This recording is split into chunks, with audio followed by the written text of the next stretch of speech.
Well, there were an awful lot of them. There were big ones and small ones and dogs with curly fur. Oh, it's the Poppets. Hello, my little Poppets, mums and dads, and welcome back to story time once again. Well, Stinky and I have just come back from the park. It was a lovely sunny day today, so we thought we'd go to the park, feed the ducks and go on the playground, and we saw lots of people walking their dogs. So many dogs, weren't there, Stinky? Oh yes, we saw poodles and Labradors and bulldogs, all sorts of dogs, sausage dogs as well. Dogs, dogs, dogs everywhere as far as the eye can see. So when we came home, we got very, very inspired, and I said to Stinky, let's make a dog cake for story time. So we made this wonderful dog here. I'm not sure what sort of dog he is because he resembles a sausage dog, but he has sort of flat, round ears with lots of hundreds and thousands on them. But he does look very delicious, Stinky, I have to say. Yes, I'm looking forward to eating a piece of our dog cake with a nice hot cup of tea. Well, my dear Poppets, speaking of dogs, today's story is called Harry by the Sea. A wonderful book, I have to say, and about a wonderful spotty dog by the name of Harry. So I am looking forward to this one, Stinky, so I think you should get nice and comfy, dear, and then we can crack on with the story, and as soon as story time is over, we can have some of that delicious cake, can't we? Yes, we can. Well, this does look like a good one, Harry by the Sea. Yes, and I haven't read this one before, so I'm quite excited about this one. And here we go, my dear Poppets. Harry was a white dog with black spots who liked everything about the seashore except the hot sun. One day when the sun was hotter than ever, Harry looked for a shady place to sit. But when he tried to get under the family beach umbrella, there's Harry there, trying to get out of the hot sun and trying to squeeze under the beach umbrella. Yes, it's a little bit too hot sometimes. When you're in the direct sunshine, you need some shade. It was too crowded and the family made him leave.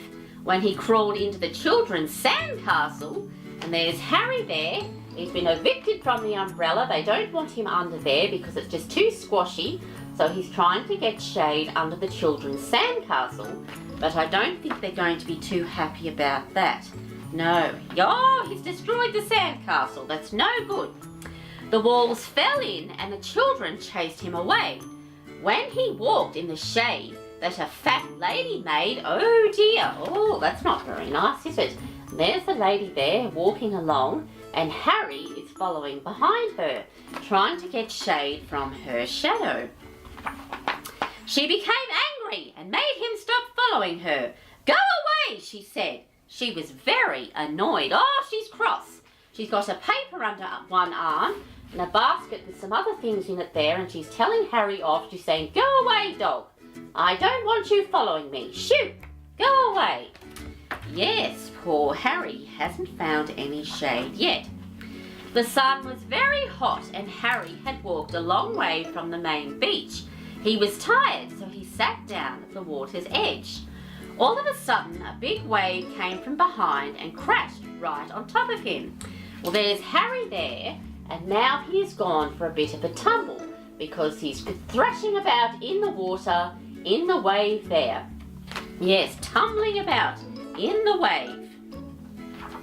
When the wave rolled back, Harry was left floating in the water.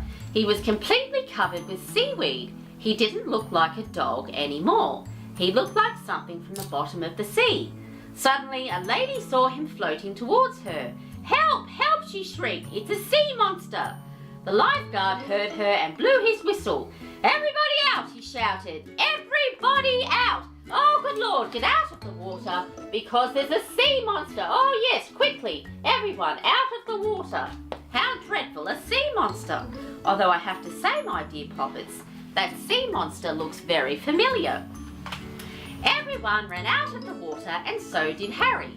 He was still covered with cold, wet seaweed. It made him feel cool and comfortable. And now he didn't mind the sun at all. He felt so good he started running back to his family. On his way, some people saw him. "It's a sea serpent," one of them screamed. "It's a giant sandworm," shrieked another. Harry had water in his ears and could hardly hear them. He kept on running towards the main beach. "Oh yes, well there he is there, and he does look rather peculiar, I have to say. Covered in seaweed there, but you can see his eyes peeking out. And he's trying to find his family." And everyone is quite terrified by this strange creature, because they don't know, my dear Poppets, that it's Harry. When he got there, Harry stopped and stared. Instead of just his family's umbrella, now there were hundreds of them. They were all striped just like his family's. Harry couldn't tell one umbrella from the other. Suddenly, 2 beach attendants saw him. "My goodness," one of them gasped. "What's that?"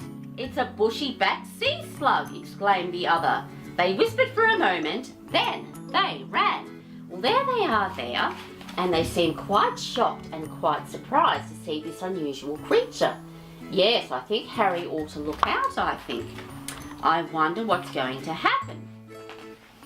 Harry went from one umbrella to another umbrella, but he couldn't find his family anywhere. Everyone wore sun hats and sunglasses, and everyone used suntan oil just like his family. Harry looked and sniffed very hard, but it was no use. He couldn't tell one family from another. Suddenly, the 2 beach attendants came running back carrying a big litter basket. They ran towards Harry. "Stand back," one of them said to the crowd. "We're going to catch it and take it to the aquarium," said the other. Well, there they are there, and they're going to catch poor Harry with a rubbish bin. Yes, there it is there. Poor Harry. Oh dear, he'd better run away. That's no good. Then they tiptoed right up behind Harry and raised the litter basket over his head. Harry didn't know the beach attendants were behind him. He was listening to something. He thought he heard someone calling his name. There it was again. "Harry, Harry, Harry!" Now Harry was sure he didn't wait another second, just as the basket came down. Well, there's Harry there, and he's quite busy listening because he's sure that he can hear someone calling his name, and the basket is just about to come down on top of poor Harry. Oh dear. He ran. Oh, they missed. Thank goodness. He ran right out from under the basket. It happened so fast the beach attendants just stood there with their mouths open.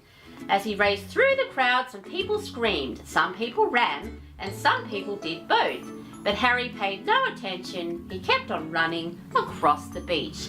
And there he is there, still covered in seaweed, my dear Poppets, and he's running very, very fast because he can hear someone calling his name.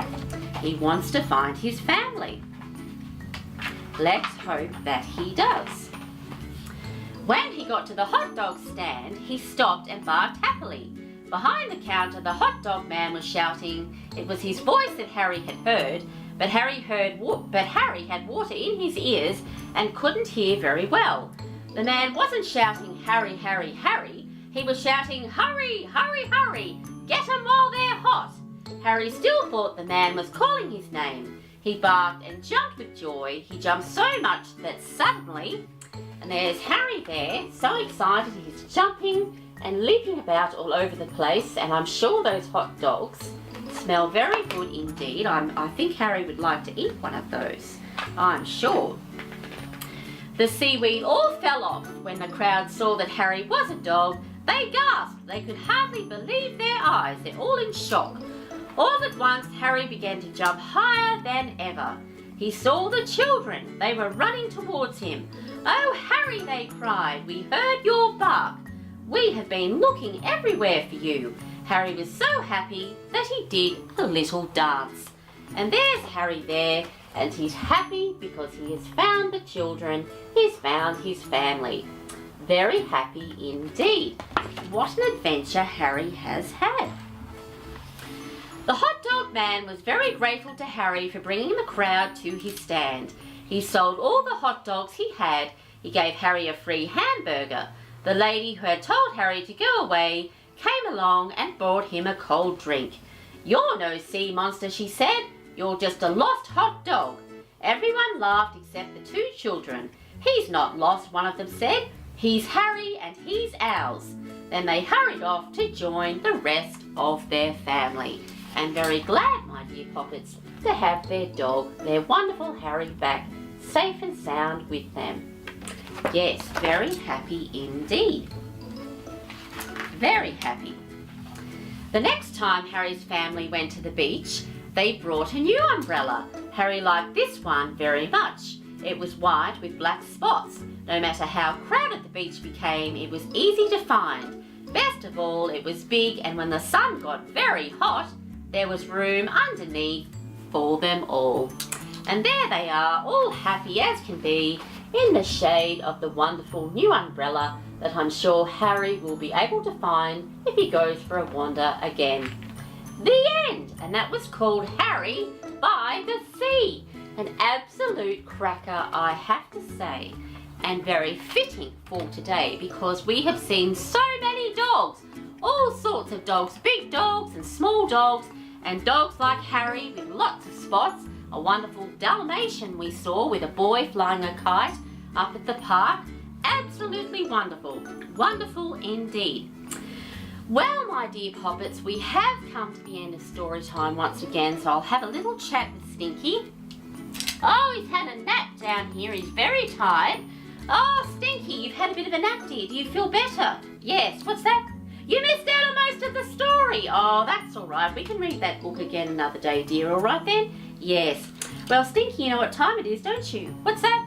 It's time to say goodbye to the Poppets. It most certainly is. Well, Poppets, mums and dads, thank you once again for tuning in for story time.